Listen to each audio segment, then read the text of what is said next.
How to degrees your laziness. Yes, ഈ മടിയെ നമുക്ക് എങ്ങനെ കുറക്കാം. ഇതിന് കുറേ ടിപ്സും കാര്യങ്ങളൊക്കെ ഉണ്ടെങ്കിലും ഞാൻ ചെറിയ സിമ്പിൾ ടിപ്സ് പറഞ്ഞുതരാം. അതായത് നിങ്ങൾക്ക് ചെയ്യാൻ മടിയായിട്ട് തോന്നുന്ന സംഭവം ഉണ്ടല്ലോ, അതിൻ്റെ റിസൾട്ടിലേക്ക് ഫോക്കസ് ചെയ്യുക. ഇത് ചെയ്താൽ എനിക്ക് ഇങ്ങനെ ഒരു ബെനിഫിറ്റ് ഉണ്ട്, അപ്പോൾ ഇത് ചെയ്യുന്നത് നല്ലതല്ലേ.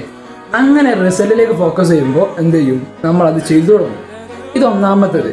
ഈ ഒന്നാമത്തെ ടിപ്സ് എല്ലാ മടിയിൽ നിന്ന് രക്ഷപ്പെടാൻ സഹായിച്ചോളണമെന്നില്ല. ഇതാണ് രണ്ടാമത്തെ ടിപ്സ്. അതായത് ടേക്ക് എ 2 minutes റൂൾ. അതായത് നിങ്ങൾ ചെയ്യാൻ മടിക്കുന്ന സംഭവത്തിന് ഓക്കെ എനിക്ക് മടിയാണ്, പക്ഷെ ഒരു 2 മിനിറ്റ് ചെയ്യാം, ഇങ്ങോട്ട് ഇത് സ്റ്റോപ്പ് ചെയ്ത് പോവാം. അങ്ങനെ എന്താ ചെയ്യാൻ മടിക്കുന്ന സംഭവം ചെയ്യുക, സ്റ്റാർട്ട് ചെയ്യുക. 2 മിനിറ്റ് ഇത് ചെയ്തിട്ട് ഞാൻ തീർത്തോളാം. ഫോർ എക്സാമ്പിൾ, നാളെ ഹോംവർക്ക് ചെയ്ത് തീർക്കാണ്ട് ഓക്കെ നാളെ ഹോംവർക്ക് ചെയ്ത് തീർക്കാണ്ട് 2 മിനിറ്റ് ചെയ്ത് അങ്ങോട്ട് ബാക്കി പിന്നെ ക്ലാസ് ചെയ്താൽ ഒരു ടോട്ടലി തുടങ്ങുക. ആ 2 മിനിറ്റ് കഴിഞ്ഞാൽ നിങ്ങൾ എന്ത് ചെയ്യും, ആ ഒരു ഹോംവർക്ക് പൂർത്തീകരിക്കുന്നത് വരെ നിങ്ങൾ ആ ഫ്ലോയിൽ ഇങ്ങനെ പോയിക്കൊണ്ടേ നിൽക്കും. അതാണ് ഈ 2 minutes റൂളിൻ്റെ ഒരു ഉപകാരം. അതായത് ബ്രെയിൻ പറഞ്ഞാൽ ഒരു സർവൈവൽ മോഡാണ് എപ്പോഴും. അപ്പോൾ ഈ കാണുന്ന വർക്കൊന്നും ചെയ്യാനും ബ്രെയിൻ ചെയ്ത് താല്പര്യമൊന്നുമില്ല. അപ്പോൾ ഇങ്ങനെയൊക്കെയാണ് അതിൻ്റെ കഥകൾ. അപ്പോൾ ഈ കാണുന്ന ടിപ്സൊക്കെ യൂസ് ചെയ്ത് നോക്കി, നല്ല ഇതൊരു എഫക്റ്റീവ് ആയിരിക്കും. അപ്പോൾ ഒക്കെ ശരിയാവുന്നു. ശരി എന്നാ.